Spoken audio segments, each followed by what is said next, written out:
Welcome to Anonymous. Anyway, nandito na naman po tayo sa isang bagong episode ng aking Wattpad Review series. And today, we will be having a review about a story of Paper Pen Ink titled The Love Story of Adeline, Scarlet.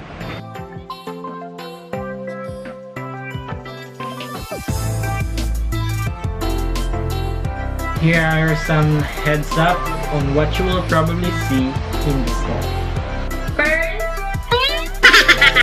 First, minimal typographical errors. Yes, he's right. So far po, nakikita ko po sa story na merong super slight typographical errors lang naman po, which again, I will emphasize to you all that is kind of usual and understandable to us, wala siya, hindi siya kasama. To us, Wattpad writers or authors. So, ayun. Ano pa, boy? The second one is minimal grammatical errors. Yes, kagaya po ng typographical errors ay meron lang pong konting grammatical errors si Miss Paper Pen Ink. So, maganda po yung story niya dahil maiintindihan nyo agad yung gusto niyang ihatid na message and kwento sa inyo. Slight pocketbook feels. Yes! This is another story that is kind of giving us the feels of reading a pocketbook. Well, if you are a millennial at hindi mo na feel na magbasa talaga ng libro, na physical book, then this story is good for you that it will give you slight pocketbook feels. Kahit slight siya, ay ma-feel mo pa rin na nagbabasa ka ng pocketbook dahil sa narration and words na ginagamit ni Miss Author. The next one, again, reverse plot arrangement.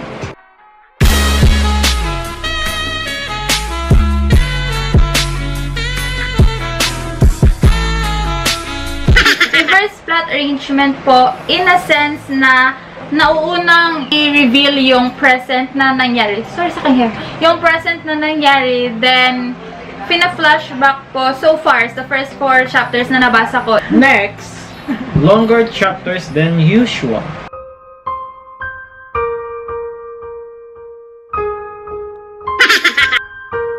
Meron din po tayong issue ganito last time, but hindi naman po siya ganun talaga kahaba. Well, it's maybe it's because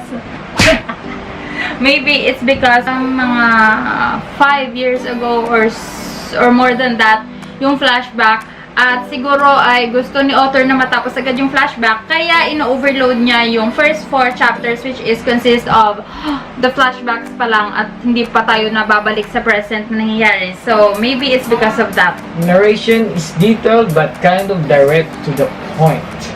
Yes, this one is connected to giving us, the readers, the slight pocketbook feels. Kasi po, detalyado siya but it doesn't prolong the details and the scenes. So, ibibigay niya agad yung hinahanap mong mangyari. So, yun. So, pupunta na po tayo sa main characters. Okay, so, meron po tayong iba't ibang pwedeng i-pronounce the name, which is interesting. So, ito po yung spelling. Adeline or Adeline, Scarlet, Sibilia. Make it mad. Nickname po niya is Adele. So, yung male main character natin is ELEAZAR, Luis Del Rio. I don't know, it's real? So, yung main character natin na lalaki is ELEAZAR Luis Del Rio. And he is mostly called Ellie. Ellie. At first, I thought it was Eli, but insidious. Ellie is kind of cute for a nickname. So now, sasagutin na po natin ang 10 katanungan. Well, as you all know, if unang pagkakataon nyo po mapanood ang aking Wattpad review, well, we would like to inform you guys that we have 10 standard questions to answer. Kahit anong story pa yung nire-review namin, 10 katanungan at parehong-pareho lang po yung mga katanungan na sasagutin namin para maging fair tayo sa lahat ng authors at sa lahat ng stories. So, here are the 10 questions to answer.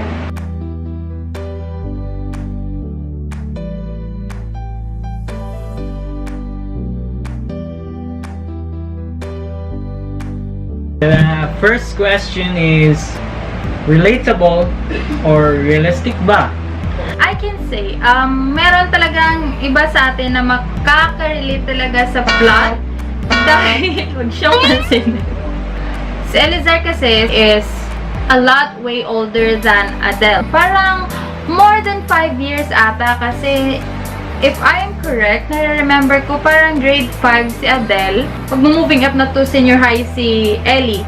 So, meron namang iba na ganun talaga yung love story nila, na may in love sila sa mas matanda ng gaano sa kanila.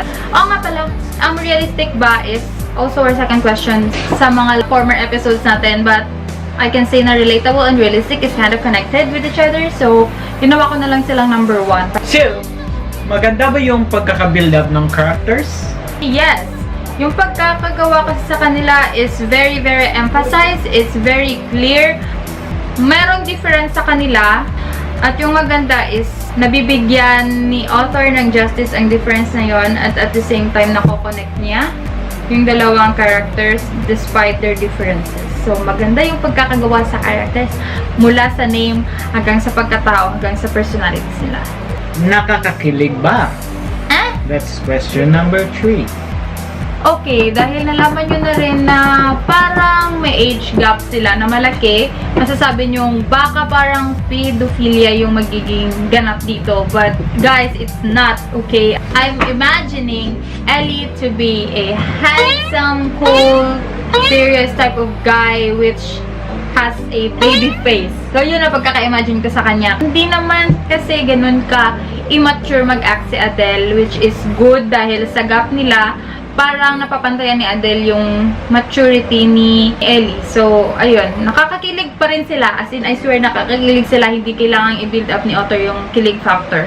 Number 4, cliché ba? I don't think it's cliché. I really never thought of it being so cliché dahil nga sa age gap, which is not embraced by many authors nowadays. So, it makes it unique. 5th, may sense of humor ba?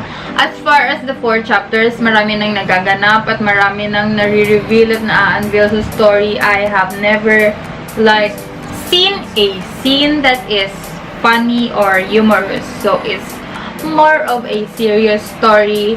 Maybe dahil bago pa lang, baka may i-build pa si author ng humor. That's the next upcoming chapters. But as of the 4 first chapters, wala akong nakikitang humor. Serious siya, guys, but in a good way. May plot twist ba? You're right?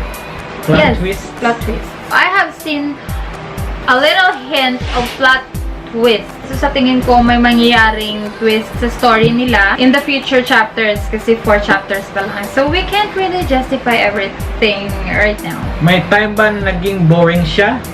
I don't think so. I don't remember ever being bored while reading the first 4 chapters. Dahil 4 chapters pa lang, well, maybe, kaya ganon. So, wala ako nakikitang boredom strikes moments. Dahil nakakakilig, natural yung kilig moments ni Ellie at ni Adele. O, yan, spoil!